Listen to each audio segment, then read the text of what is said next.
Hello दोस्तों, मैं राहुल और स्वागत है आप लोगों का आपके अपने यूट्यूब चैनल आरके सेंटर पे। दोस्तों, आज के वीडियो में हम लोग जानने वाले हैं हिस्ट्री मेजर 2 के बारे में, जो कि आपका सेमेस्टर 2 का एग्जामिनेशन होने वाला है। उसमें जो है इंपॉर्टेंट क्वेश्चन के बारे में, इसके पहले जो था आप लोग को इंपॉर्टेंट क्वेश्चन का वीडियो बना दिया गया है और इसमें जो है आप लोग को प्लेलिस्ट डाल दिया जाएगा। आप लोग जाकर प्लेलिस्ट में जाके सर्च कर सकते हैं। उसमें जितना भी आपको इंपॉर्टेंट क्वेश्चन था, अधिकतर इंपॉर्टेंट क्वेश्चन आपको बता दिया गया है। तो आज की वीडियो में हम लोग जानेंगे क्वेश्चन नंबर 13 के बारे में, जो आपका इंपॉर्टेंट क्वेश्चन था। क्वेश्चन क्या था आपका कि शाहजहां के युग को स्वर्ण युग क्यों कहा जाता था। आखिर शाहजहां का युग जो था उसको स्वर्ण युग क्यों कहा जाता था। और कुछ लोग ये भी था ना, कुछ लोग उसको स्वर्ण युग नहीं भी मानते थे। तो इसका क्या कारण था जिसके कारण लोग उसको स्वर्ण युग मानते थे, और कुछ ऐसा कारण था जिसके कारण उसको स्वर्ण युग नहीं माना जाता था। इसके बारे में हम लोग आज डिटेल से जानेंगे। देखिए, सबसे पहले क्या करेंगे, सबसे पहले हम लोग शाहजहां के बारे में जानेंगे कि शाहजहां आखिर है कौन। तो शाहजहां के अगर बारे में अगर जानना चाहते हैं ना, शाहजहां जो था सो 5वां मुगल शासक था। ठीक है, जो क्या किया था, एक आशिक के तौर पे जाना जाता है। उसने अपने आशिकी के तरह पे क्या किया, ताजमहल बनवाया, मतलब बहुत सारे चीज़ों को वो बनाया। लेकिन ऐसा तो माना जाता है कि ये उसका स्वर्ण युग हो गया। ठीक है, लेकिन जितना भी कार्य किया, ठीक है, सब क्या किया, जनता को लूट करके किया, किसानों को लूट करके किया, किसानों पर कर थोप के ये सारा कार्य को किया था। तो इसके बारे में थोड़ा सा डिटेल से जानते हैं। देखिए, ये क्वेश्चन हम लोग दो चीज़ जानेंगे। ठीक है, कि इसको स्वर्ण युग क्यों कहा जाता था और क्यों नहीं कहा जाता था, दोनों चीज़ के बारे में हम लोग चर्चा करेंगे। तो यहाँ पे क्वेश्चन आपको दे दिया है, क्वेश्चन नंबर 13 में शाहजहां के युग को स्वर्ण युग क्यों कहा जाता था। ठीक है, तो परिचय में आप लोग पढ़ेंगे थोड़ा सा शाहजहां के बारे में कि शाहजहां आखिर था कौन। तो देखिए, लिखा हुआ है शाहजहां का जन्म 5 जनवरी 1592 को हुआ था। शाहजहां का जन्म कब हुआ था, 5 जनवरी 1592 को हुआ था। शाहजहां 5वें मुगल शासक थे। मतलब बताया गया कि शाहजहां जो थे 5वां मुगल बादशाह था। शाहजहां अपनी न्यायप्रियता और वैभवशीलता के कारण अपने काल में बड़ी लोकप्रिय रहे, किंतु इतिहास में उनका नाम जो था केवल इस कारण से नहीं लिया जाता था। शाहजहां का नाम एक ऐसे आशिक के तौर पर लिया जाता था जिसने अपनी बेगम मुमताज़ के लिए विश्व के सबसे सुंदर और खूबसूरत इमारत ताजमहल बनाया। मतलब बताया गया था कि इसका जो नाम है, शाहजहां का जो नाम है, वो बस शहंशाह के तौर पे नहीं लिया जाता था। ठीक है, इसका नाम जो है एक आशिक के तौर पे भी लिया जाता था, क्योंकि इसने अपने आशिकी के बल पे क्या किया था कि अपने वाइफ जो थी इसकी बेगम, उसके लिए क्या बनाया था, ये ताजमहल बनाया था। ताजमहल जैसा खूबसूरत इमारत बनाया था, इसलिए इसके युग को थोड़ा सा स्वर्ण युग के नाम से जाना जाता है। देखिए, अब इसके आगे जानते हैं कि स्वर्ण युग का अर्थ, आखिर स्वर्ण युग का मतलब क्या होता है। ठीक है, तो देखा बात, स्वर्ण युग का मतलब कि स्वर्ण युग उस युग को कहा जा सकता है जिसमें राजनीतिक, आर्थिक, सामाजिक, सांस्कृतिक तथा धार्मिक क्षेत्र में देश का पूर्ण विकास हुआ। मतलब मान लीजिए, स्वर्ण युग उसी युग को कहा जाएगा जिसमें जनता का हर एक तरह से क्या हुआ होगा, विकास हुआ होगा। चाहे वो राजनीतिक क्षेत्र में हो, चाहे वो आर्थिक क्षेत्र में हो, सामाजिक क्षेत्र हो, सांस्कृतिक क्षेत्र हो, हर एक क्षेत्र में क्या हुआ, उसका विकास हुआ होगा, तभी वो उसको स्वर्ण युग कहा जा सकता है। प्रत्येक व्यक्ति को अपना विकास करने का अवसर मिला हो, जिसमें उस युग में जो है ना, प्रत्येक व्यक्ति को अपना विकास करने का अवसर प्राप्त हुआ हो, उसी को हम लोग क्या कहते हैं, स्वर्ण युग कहते हैं। आगे बताया गया कि जनता ने सुख, शांति तथा सुरक्षा के वातावरण में जीवन बिताया हो और देश में शांति की व्यवस्था रही हो। मतलब उस युग को हम लोग स्वर्ण युग कहेंगे, जिस युग के दौरान जनता को हर एक तरह का, मतलब किसी तरह का प्रॉब्लम ना हुआ हो, और जो है वो अपना विस्तार पूर्वक विकास जो है वो करते रहा होगा। ठीक है, उसी को हम लोग स्वर्ण युग के नाम से जानते हैं। देखिए, लिखा हुआ है, इस दृष्टि से यदि हम देखें तो शाहजहां के काल का मूल्यांकन करें तो उसे स्वर्ण युग नहीं कह सकते हैं। मतलब अगर इस दृष्टि से हम देखें तो शाहजहां के काल को जो है ना, हम स्वर्ण युग नहीं कह सकते हैं। क्यों? क्योंकि देखिए, क्योंकि अगर हम लोग देखेंगे ना, तो शाहजहां के काल में जो था सिर्फ सुंदर सुंदर इमारतें बनी हुई थी। ठीक है, लेकिन वहाँ पे जनता लोग का विकास हुआ नहीं था। वही बताया गया इसमें, केवल वास्तुकला की दृष्टि से ही इसे स्वर्ण युग कहा जा सकता है। क्योंकि अगर वास्तुकला के निर्माण में देखें, अगर इमारत के निर्माण में देखें, मतलब एक चीज़ों का निर्माण में देखें, तो उसके लिए इसको जो है स्वर्ण युग कहा जा सकता था। किंतु कुछ लोग शहंशाह के काल को स्वर्ण युग नहीं मानते हैं, लेकिन कुछ लोग जो है, कुछ इतिहासकार जो है, इसके जो है, इसका जो युग है उसको स्वर्ण युग नहीं मानते हैं। पर हम दोनों की विचारधाराओं पर क्या करेंगे, विवेचना करेगा। अभी जो हम लोग क्या करेंगे, दोनों की विचारधाराओं पर विवेचना करेंगे। इसके विवेचना के प्रति हम लोग जानेंगे कि क्या इसके युग को स्वर्ण युग कहा जा सकता है कि नहीं कहा जा सकता है। जिसमें देखिए इसमें क्या है कि हम लोग अभी जानेंगे हम लोग स्वर्ण युग मानने के पक्ष में तर्क, कि स्वर्ण युग इसको क्यों मानेंगे, इसके पीछे क्या कारण है। ठीक है, इसमें देखिए पहला कारण आपका क्या है कि कला का प्रगति इस क्षेत्र में क्या हुआ था कि कला का प्रगति हुआ था, इसलिए इसको स्वर्ण युग माना जाता था। देखिए लिखा हुआ है शाहजहां के शासनकाल में स्थापक की कला, चित्रकला और संगीत कला का चरम विकास हुआ था। इसके जो शासनकाल में हुआ था क्या हुआ था, स्थापक कला, चित्रकला और संगीत कला में का चरम विकास हुआ था, इसमें विकास हुआ था, इसमें डेवलप हुआ था। शाहजहां वैभव, शान शौकत, चमक धमक, सौंदर्य का विशेष प्रेमी था। शाहजहां जो था ना वो अपना वैभव का, शान शौकत का, चमक धमक का, मतलब ये इस चीज़ का वो प्रेमी था, फाउंड ऑफ था, शौकीन था वो हमेशा। उसके द्वारा बनाए गए विशाल एवं सुंदर इमारतों में से इन तथ्यों का समावेश है। उसके द्वारा बनाए गए भवनों का विवरण निम्न प्रकार से है। अब देखिए उसके क्या हुआ कि वो जो था अपने निर्माण के मतलब अपने शासनकाल में जो है बहुत भव्य क्या किया, इमारतों को बनाया था, जिसका विवरण इस प्रकार से दिया गया। पहला में आपका हो गया ताजमहल। पहला क्या था आपका, ताजमहल। ठीक है, देखिए बताया गया कि ताजमहल विश्व की सबसे सुंदर इमारत तथा कला का उच्च कोटि नमूना है। बताया गया था कि ताजमहल जो है विश्व का सबसे सुंदर इमारत है। ठीक है, इसका निर्माण जो है कौन करवाया था, शाहजहां करवाया था, अपनी बेगम मुमताज़ के याद में करवाया था। इसका निर्माण आगरा नगर के दक्षिण में के यमुना नदी के किनारे राजा जयसिंह के बगीचे में किया गया था। इसका जो निर्माण है आगरा नगर में यमुना नदी के किनारे किया गया था। ठीक है, और किसके बगीचे में, राजा जयसिंह के बगीचे में किया गया था। कुछ यूरोपीय इतिहासकारों का मत है कि ताजमहल की योजना जो है जीरोनीमा वैरानियो नामक जो एक वेनेशियन कलाकार ने तैयार किया था, किंतु भारतीय विद्वान इस मत से सहमत नहीं थे। ये लोग सीधा बोलते थे कि इसको निर्माण कौन करवाया आपका, शाहजहां ने करवाया। ठीक है, उनका मत है कि ताजमहल का निर्माण जो है किसी भी यूरोपीय का कोई भी हाथ नहीं है, मतलब ताजमहल का निर्माण में जो है कोई भी यूरोपीय का कोई हाथ नहीं है। इसका निर्माण कौन करवाया था, शाहजहां ने करवाया, ये लोग मानते थे, यहाँ के लोग मानते थे। इसके बाद देखिए आपका सेकंड में आपका दीवाने आम। ठीक है, मतलब इस तरह से आपका बहुत सारा इसका इमारत है। इसके बारे में देखिए इसको जो है इसको स्वाइप करते हैं हम लोग, आगे बढ़ते हैं, इसलिए क्योंकि ये जो अगर आप लोग को लिखना होगा तो डिस्क्रिप्शन में मैं डाल दूंगा, या तो आप लोग मैसेज कीजिएगा, कमेंट कीजिएगा सर कि इसको हम लोग को भेज दीजिए, हम भेज देंगे। ठीक है, क्योंकि अगर इसको बताते रहेंगे तो ये टाइम आपको बहुत ज़्यादा लगेगा। ठीक है, और हम लोग को उसमें पॉइंट के बारे में जानना है।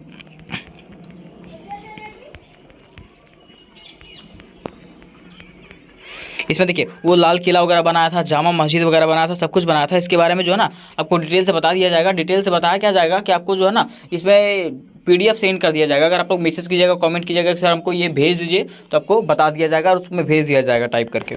फिर देखिए सेकंड में आपका क्या था, साहित्य की प्रगति। इसके काल में क्या हुआ था, साहित्य का प्रगति हुआ था। ठीक है, बताया गया कि शाहजहां ने साहित्य की प्रगति में महत्वपूर्ण योगदान दिया।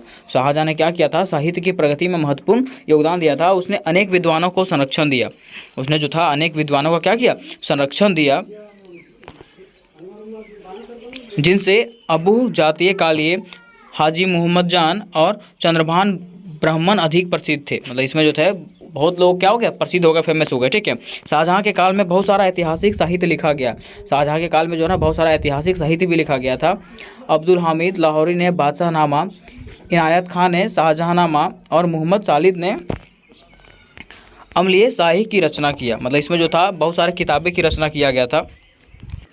देखिए इसमें दूसरा पॉइंट में आपको बस यही इतना ही बताया गया कि ये जो था साहित्य के कला में भी क्या किया, भरपूर विकास किया। कौन, आपका शाहजहां। ठीक है, अब देखिए थर्ड में हम लोग जानेंगे शांति तथा सुव्यवस्था। मतलब ये शांति की व्यवस्था में भी विशेष महत्वपूर्ण योगदान दिया था। इसमें लिखा हुआ है कुछ इतिहासकार का मत है कि शाहजहां के काल में शांति की व्यवस्था रही थी। मतलब शाहजहां के काल में जो था शांति का व्यवस्था परिपूर्ण रहा था।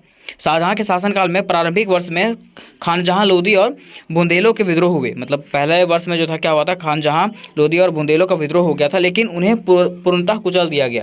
लेकिन शाहजहां ने क्या किया, उनको पूरी तरीके से खत्म कर दिया।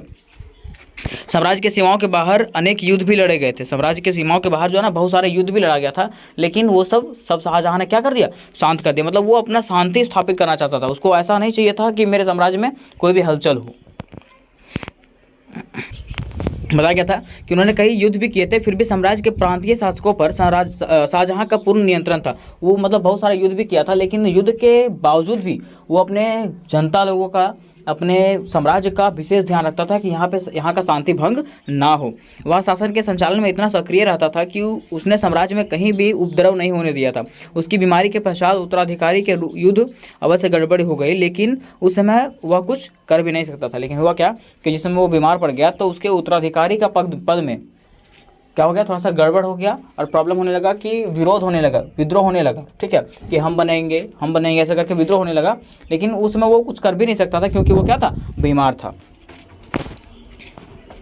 पॉइंट नंबर 4 बनाएंगे न्याय व्यवस्था। यहाँ का न्याय व्यवस्था कैसा था, तो बताया गया शाहजहाँ के न्याय व्यवस्था की अनेक इतिहासकारों ने बड़ी प्रशंसा की है।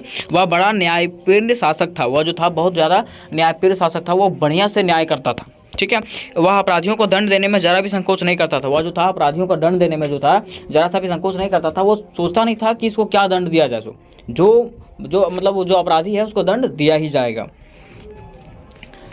लेकिन उस समय की परिस्थितियों में दंड विद्यमान की कठोरता आवश्यकता थी। सम्राट के हृदय में सभी लोगों के प्रति ईमानदारी तथा न्याय की भावना थी। सम्राट के हृदय में जो था वो मतलब न्याय बसा हुआ था कि हम सबके प्रति क्या करेंगे, समान न्याय करेंगे। ईमानदार था, वो बड़ा ईमानदार था। उसके सामने बहुत कम फरियादें आया करती थी। वार्नियर ने लिखा कि हिंदुस्तान में प्रत्येक एकड़ भूमि राजा की संपत्ति समझी जाती है और एक किसान को लूटने का अर्थ होता है राजा के राज्य पर डाका डालना। शाहजहाँ ने निम्न स्तर पर जो भी न्यायाधीश नियुक्त किए थे उनको इस बात की चिंता रहती थी कि जनता उनसे संतुष्ट रहे, जिससे सम्राट के पास शिकायत ना पहुँचे। मतलब देखिए हुआ क्या कि सम्राट जो था ऐसे से अपना पदाधिकारियों को चयन किया था। ठीक है, जिससे क्या हो कि उनके जनता को कभी किसी प्रकार का प्रॉब्लम ना हो। अगर प्रॉब्लम होता था तो वो सीधा उत्तराधिकारी को भी हटा देता था। ठीक है, कि मेरे जनता मतलब ऐसा होना चाहिए कि मेरे पास कोई शिकायत ना आना चाहिए। पॉइंट नंबर 5 में आपको बताया गया है आर्थिक समृद्धि का काल। मतलब ये इसका समृद्धि में भी विशेष हाथ रहा था कि इसका जो शासन काल था उसमें समृद्धि इसका बहुत हुआ था। मतलब कभी भी पैसा का कोई कमी नहीं हुआ था। ठीक है, देखिए लिखा हुआ है कुछ इतिहासकारों का मत है कि शाहजहाँ का काल धन्य धान्य से परिपूर्ण था। इसका जो काल था पूरा धन धान्य से क्या था, परिपूर्ण था। इसलिए उन्हें भव्य भवनों का निर्माण करवाया। इसलिए जो उसने क्या किया, भव्य भवनों का निर्माण कराया जो शाहजहाँ के काल की महानता तथा गौरव के प्रतीक हैं। यदि देश में गरीबी होती, कृषि तथा व्यापार में गिरी हुई दशा होती तो इतनी धनराशि कहाँ से आती है। बताया गया है कि अगर ऐसा कंडीशन होता कि अगर उसके साम्राज्य में कृषि ही ना होता, पैसा रहता ही ना, ठीक है, तो कृषि का व्यवस्था संपूर्ण रहता नहीं रहता। ठीक है, तो वो हर एक व्यवस्था को क्या करता था, सुचारू रूप से चलाता था। कौन, शाहजहाँ।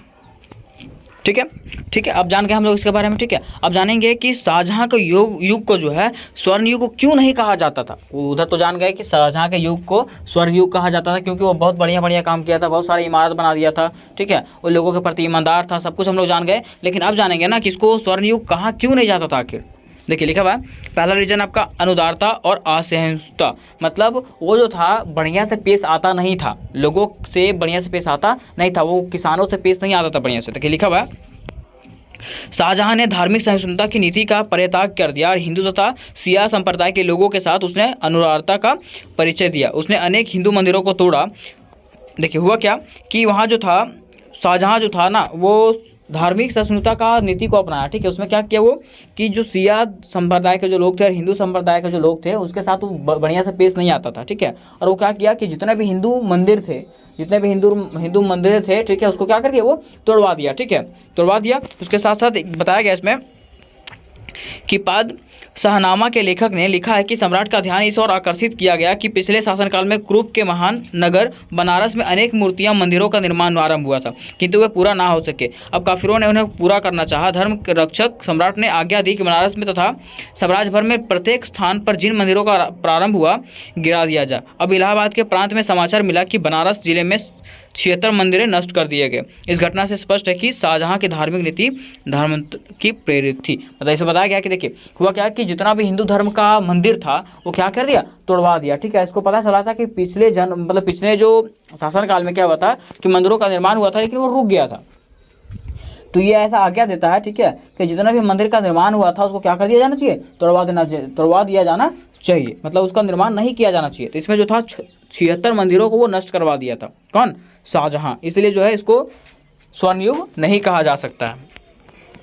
अब देखिए दूसरा लिखा हुआ कला की प्रगति पर का आधार शोषण, मतलब जो कला का जो प्रगति किया था, ठीक है, जो विकास किया था, जैसे इमारत बनाया था, वो किसके शोषण पर किया था, किसको शोषण करके अत्याचार करके किया था, ठीक है, वो किसानों पर अत्याचार करता था, किसानों पर कर लगाता था। लिखा हुआ है शाहजहां के दरबार का वैभव, उसके साम्राज्य का विस्तार तथा संपत्ति, उसकी महान कलाकृति, ताजमहल का विचित्र सौंदर्य तथा अन्य भवनों ने कुछ इतिहासकारों की दृष्टि को चकाचौंध कर दिया। मतलब बताया गया कि इसका जितना भी भवन निर्माण है, इसका जो सुंदर सुंदर चीज़ें हैं, ठीक है, इतिहासकारों को क्या कर दिया, अपने और मोहित कर लिया, ठीक है। इसलिए उन्हें शाहजहां के अपराधों पर पर्दा डालकर उसके काल को स्वर्णयुग कहा है, ठीक है। इसलिए उन्होंने क्या किया है कि इसका जो शाहजहां का जो अपराध था उसको उस पर क्या कर दिया, पर्दा डाल दिया, ठीक है। बताया है कि इसके काल को वो लोग स्वर्णयुग बता दिए कि ये कोई गलती किया नहीं था, क्योंकि ये बड़ा बढ़िया चीज़ बना दिया था। लेकिन कारण तो ये था कि वो इतना सारा बनाया तो था, लेकिन क्या किया था, किसानों पे वो जो था अत्याचार करता था, किसानों पे वो कर ला देता था कि आपको इतना टैक्स देना पड़ेगा, ठीक है। उसे बताया गया कि अतः शाहजहां के भवनों का पीछे गरीबों के शोषण तथा अत्याचार की कहानी छुपी हुई है। मतलब बताया गया कि शाहजहां के जो भवनों का जो निर्माण हुआ था उसके पीछे जो था गरीबों का शोषण तथा अत्याचार की कहानी छिपा हुआ था। वो बड़ा अत्याचार किया था किस पे, गरीबों पे, लेकिन इस पर पर्दा डाल दिया गया क्योंकि ये बहुत बढ़िया चीज़ का निर्माण कर लिया था बाद में। फिर देखिए लिखा हुआ थर्ड में आपका पॉइंट बनाना है भ्रष्टाचार, विलासिता तथा अपव्ययता, ठीक है। देखिए लिखा हुआ है शाहजहां का काल भ्रष्टाचार, विलासिता और अपव्ययता का काल था। उसने भवनों का निर्माण में अनाप शनाप खर्च किया। कांधार तथा मध्य एशिया के युद्ध में करोड़ों रुपया व्यय हुआ। और बताया क्या कि इसके जो शाहजहां का जो काल था उसमें भ्रष्टाचार का बहुत ज़्यादा विस्तार हुआ। उन्होंने क्या किया कि बहुत सारा मतलब अनाप शनाप वो पैसा उड़ा देता था, लेकिन वो पैसा कहाँ से आता था, किसानों पे अत्याचार करके लाता था। वो युद्ध होता था, युद्ध में करोड़ों रुपया वो झोंक देता था, बोल ले जाओ कोई दिक्कत नहीं है, बोल बहुत पैसा है मेरे पास। ये जो था नौकरशाही की विलासिता और अल्पव्ययता ने मुगल साम्राज्य की अर्थव्यवस्था के सर्वनाश का मार्ग प्रशस्त किया। देखिए हुआ क्या कि यहाँ जो था वो सब चीज़ रखता था, नौकरशाही, मतलब एक भी कहीं कोई कमी नहीं होना चाहिए, ऐसा वो उस व्यवस्था रखता था। मतलब उसका शान शौकत में थोड़ा सा भी दिक्कत नहीं होना चाहिए था, ऐसा उसका मानना था शाहजहां का। देखिए इसका जो लास्ट कारण जो सबसे मोस्ट इंपॉर्टेंट कारण है कि लिखा हुआ क्या कि 4 में लिखा हुआ भयंकर अकाल के कारण सर्वनाश हुआ था। क्या कि इसके जो शासन काल में के दौरान क्या हुआ था, अकाल पड़ा था, ठीक है, और अकाल के कारण सर्वनाश हो गया था, पूरे तरीके से सर्वनाश हो गया था, इसलिए इसको स्वर्णयुग नहीं कहा जाता। देखिए लिखा हुआ कि शाहजहां के शासनकाल में भयंकर अकाल पड़ा। शाहजहां के शासनकाल में क्या होता, भयंकर अकाल पड़ा था, ठीक है, जिसमें हजारों व्यक्ति हैं जो भूख से तड़प के मर गए। अब जिसमें क्या हुआ कि हजारों लाखों व्यक्ति जो थे भूख से तड़प के मर गया था। इसको कोई टेंशन नहीं था कि इसके ये तो शान शौकत से जीता था, इसके पास तो पैसा का कमी नहीं था, ठीक है, ये पैसा तो गरीबों से लूटता था, इसके पास तो कोई दिक्कत नहीं था। लेकिन गरीब क्या करते बेचारे, वो लोग भूख से तड़प के मर गए। वहाँ लाशें पड़ी सड़ती रही, वहाँ जो था लाशें जो थी ना पड़े सड़ता रहा, लेकिन इन लोगों को उठाने वाला कोई नहीं था। लेकिन बताया गया कि अंत में भयंकर महामारी फैल गई, जिसमें क्या हुआ, जिसके कारण अंत में जो था भयंकर महामारी फैल गया, ठीक है, जिसमें गांव के गांव उजड़ गए, जिसमें पूरे गांव क्या हो गया, उजड़ गया, मतलब वहाँ पूरा साम्राज्य ही उसका उजड़ गया। कुछ इतिहासकारों ने अकाल पीड़ितों की सहायता करने के लिए शाहजहां की प्रशंसा की, लेकिन शाहजहां के पास धन संपत्ति की कोई कमी नहीं थी, तो भी उसने अकाल पीड़ितों को सहायता नहीं दी। मतलब बताया गया कि कुछ इतिहासकार ने ऐसे बताया कि उसने क्या किया, शाहजहां ने क्या किया, इन लोगों का मदद किया, लेकिन वो कोई प्रकार का इसका मदद किया नहीं था, क्योंकि शाहजहां के पास अपार मात्रा में क्या था, धन था, लेकिन उसके बावजूद भी वो क्या किया, इन लोगों का मदद नहीं किया। इतिहासकार स्मिथ ने लिखा है कि जब लोग भूख से मर रहे थे उस समय बुरहानापुर में शाहजहां के शिविर में हर प्रकार के रसद भारी पड़ गई थी, लेकिन दुखी लोगों की सहायता के लिए सरकार द्वारा कुछ भी नहीं किया गया था। मतलब हुआ क्या था कि जिस समय वो वहाँ के लोग भूख से मर रहे थे उस समय वो अलग अलग शिविर लगा रहा था, ठीक है, अलग अलग जगह घूम रहा था, या अपना फैशनी शोषण कर रहा था, ठीक है, कि मतलब हर अपना वो शौक को पूरा कर रहा था, लेकिन वो गरीब व्यक्तियों को देख नहीं रहा था कि क्या हो रहा है क्या नहीं हो रहा है, ठीक है, इसलिए उसको इसके युग को स्वर्ण युग हम नहीं कह सकते हैं, ठीक है। ये जो था बस इमारतें बनाने में तेज था, इमारत बनाने में, अपना शान शौकत में तेज था, लेकिन गरीबों का मदद करने में ये तेज नहीं था, इसलिए इसको स्वर्ण युग नहीं कहा जा सकता है, ठीक है। तो उम्मीद करते हैं कि आप लोग को बढ़िया समझ में आया होगा। तो मिलते हैं नेक्स्ट वीडियो में, तब तक के लिए जय हिंद जय भारत।